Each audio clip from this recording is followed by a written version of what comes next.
Baik anak-anak, pada materi kali ini kita akan melanjutkan bab yang kemarin, yaitu tentang interaksi sosial. Kalau kemarin kita sudah membahas tentang interaksi sosial, syarat-syarat sosial. Nah, sekarang kita akan masuk kepada bab yang selanjutnya, yaitu tentang bentuk-bentuk interaksi sosial. Nah, bentuk-bentuk interaksi itu bisa dilihat dari dua jenisnya, ada dua.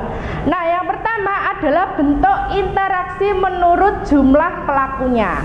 Nah, bentuk interaksi menurut jumlah pelakunya ini juga dibagi menjadi tiga. Yang pertama, individu dengan individu. Contohnya adalah interaksi yang dilakukan individu dengan individu, berarti pelaku interaksi itu berjumlah seseorang dengan seseorang, jadi satu orang dengan satu orang yang lain. Nah, yang kedua dilihat dari menurut jumlah pelakunya dilihat dari individu dengan kelompok, yaitu contohnya satu orang itu berinteraksi dengan satu kelompok.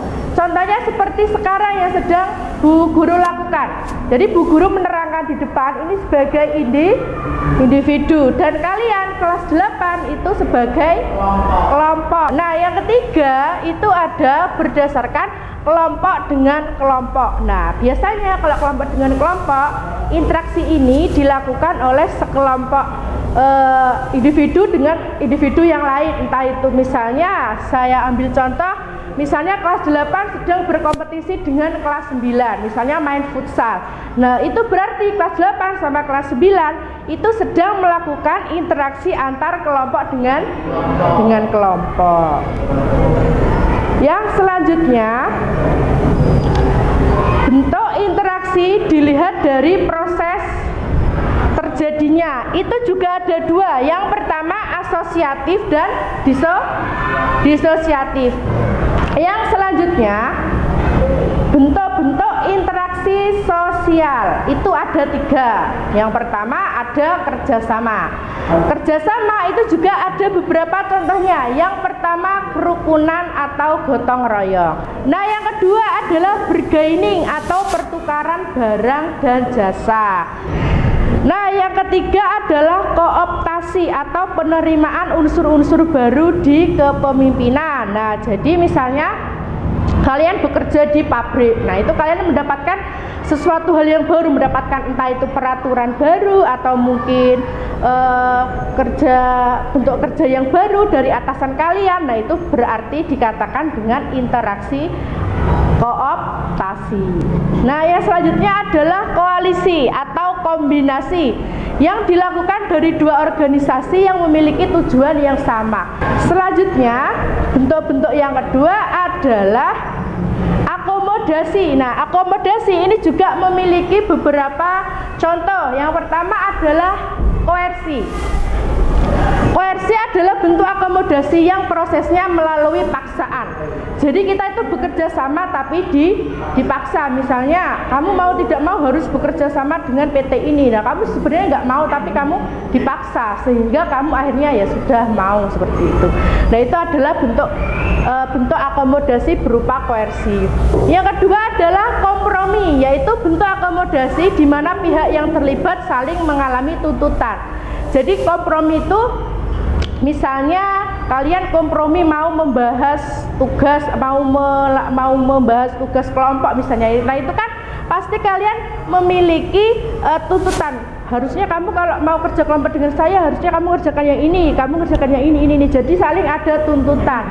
Tapi tuntutannya itu bertujuan yang baik. Nah, itu dikatakan dengan kompromi. Selanjutnya adalah arbitrasi, yaitu cara untuk mencapai sebuah kompromi karena sebab ada pihak yang bertikai tidak mampu menyelesaikan masalah. Jadi misalnya dalam suatu kelompok itu ada permasalahan. Nah, itu ada orang ketiga yang membela salah satu pihak. Nah, itu dikatakan dengan arbitrasi. Terus selanjutnya adalah mediasi.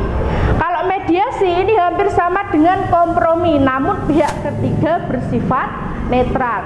Nah, yang terakhir terakhir atau yang selanjutnya itu ada konsialisasi, yaitu suatu usaha untuk mempertemukan keinginan-keinginan dari pihak yang bertikai untuk mencapai suatu kesepakatan. Jadi misalnya tadi habis bertengkar, ada orang ketiga, ada pihak yang memediasi.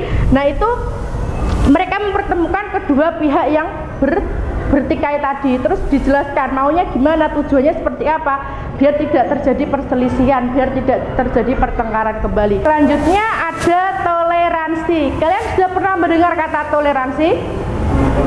Sudah pernah. Jadi toleransi itu adalah untuk akomodasi yang sifatnya tidak secara persetujuan formal. Nah, yang selanjutnya adalah stalemate. Pernah mendengar kata stalemate? Belum pernah ya? Nah, stalemate itu terjadi ketika pihak-pihak yang bertikai sama-sama memiliki kekuatan sehingga dalam pertikaian tidak ada yang menang dan tidak ada yang kalah. Selanjutnya adalah adjudikasi, yaitu cara menyelesaikan masalah melalui pengadilan. Misalnya ada koruptor, nah itu kan sudah tidak bisa dimediasi lagi, sudah tidak bisa dirundingkan lagi. Nah, lalu permasalahan tersebut dibawa ke pengadilan. Selanjutnya adalah segresi, yaitu masing-masing pihak memisahkan diri dan saling menghindar dari permasalahan. Nah, selanjutnya adalah eliminasi, pengunduran salah satu pihak dari sebuah konflik. Nah, yang selanjutnya adalah subjugation, yaitu pihak yang memiliki kekuatan besar meminta pihak lain untuk menaatinya. Selanjutnya adalah keputusan mayoritas, yaitu keputusan yang diambil berdasarkan suara terbanyak dalam voting. Misalnya voting mau ada pilihan ketua kelas, yaitu di votingnya siapa yang setuju yang jadi ketua kelas, seperti itu. Nah, itu merupakan keputusan mayoritas. Selanjutnya adalah minority consent, yaitu golongan yang tidak merasa dikalahkan dan dapat melakukan kegiatan bersama. Jadi dia tidak merasa bersalah, dia salah tapi tidak merasa bersalah, jadi ya sudah berinteraksi dengan yang lain seperti biasa, seperti itu. Selanjutnya adalah konversi, yaitu penyelesaian konflik di mana salah satu pihak mau mengalah. Misalnya Aprian sama Aisyah bertengkar, nah salah satu dari mereka ada yang mengalah, berarti itu adalah interaksi yang bersifat konversi. Dan yang terakhir adalah ceasefire, itu penangguhan permusuhan dalam jangka waktu tertentu. Jadi misalnya kalian dendam sama seseorang, oh kamu musuhku, sampai kapanpun kamu adalah musuh saya. Nah, itu berarti merupakan bentuk dari ceasefire. Seperti yang ketiga ada asimilasi, yaitu proses yang ditandai adanya usaha untuk mengurangi perbedaan. Asimilasi timbul karena adanya masyarakat yang memiliki kebudayaan berbeda. Empat adalah akulturasi, yaitu proses di mana suatu masyarakat mendapatkan kebudayaan baru dari masyarakat lain, namun tidak menghilangkan budaya yang lama. Misalnya dalam suatu pernikahan itu menggunakan adat Jawa, karena sekarang sudah zamannya modern, itu entah itu riasannya atau pakaiannya, itu kan menggunakan budaya yang baru, tapi tidak meninggalkan budaya yang lama, seperti itu. Itu dikatakan dengan akulturasi. Selanjutnya, kalau tadi proses-proses asosiatif, sekarang yang bentuk-bentuk interaksi disosiatif. Yang pertama ada persaingan atau kompetisi, yaitu proses sosial di mana antar individu bersaing mencari keuntungan melalui bidang kehidupan.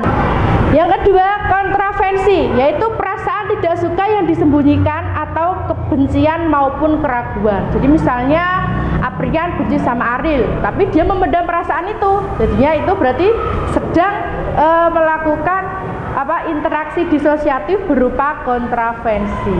Jadi benci tapi dipendam, tidak diperlihatkan, seperti itu. Yang ketiga adalah pertikaian, yaitu proses sosial lanjutan dari kontravensi. Jadi pertamanya dia benci, diam, tapi lama-lama dia bertengkar juga karena sudah tidak tidak bisa memendam, benci aku sama anak itu, bergeten, akhirnya ada pertikaian, entah itu cekcok maupun secara fisik. Dan yang terakhir adalah pertentangan, yaitu suatu proses sosial di mana individu berusaha memenuhi keinginannya dengan cara menentang pihak lawan dengan kekerasan. Jadi menantang, perang itu menantang. Baik anak-anak, semoga pelajaran kita pagi hari ini bermanfaat. Jangan lupa ya kalian di rumah belajar. Dan saya akhiri, wassalamualaikum warahmatullahi wabarakatuh.